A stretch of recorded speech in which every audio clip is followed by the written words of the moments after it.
My cousin recently moved here from Secunderabad, India.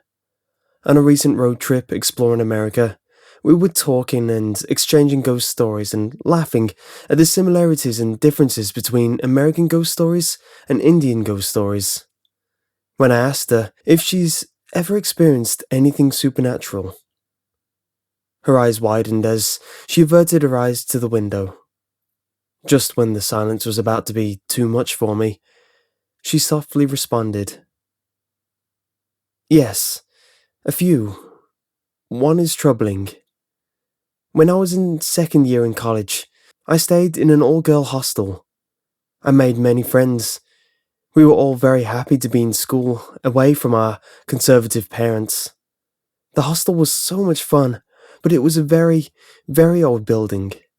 Electricity was only put in the rooms. Sometimes candles were placed along the windows if a watchman was present. But normally, once you left the rooms, you were faced with complete darkness. It was common to wake up someone if you needed to walk down to the restroom at the end of the hall. We all had a childish fear of being alone in the dark. One night, I had to use the restroom. It was about 4 a.m. I went to my friend's bed and tapped her on her arm. She immediately opened her eyes as soon as I touched her.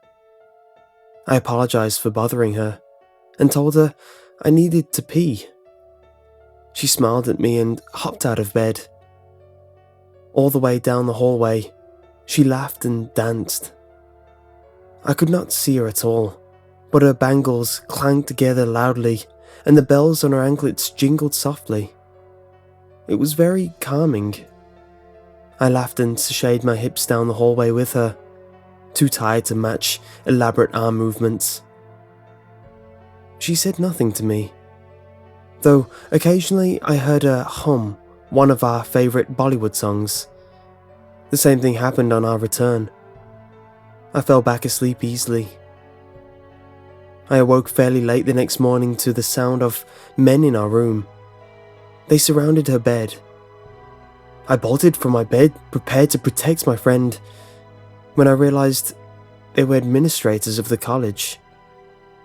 I peered over closely. My friend's lifeless eyes were fixated on my bed, the same smile on her face. Suicide. Her time of death was 11:30 p.m. Almost 5 hours before I woke her.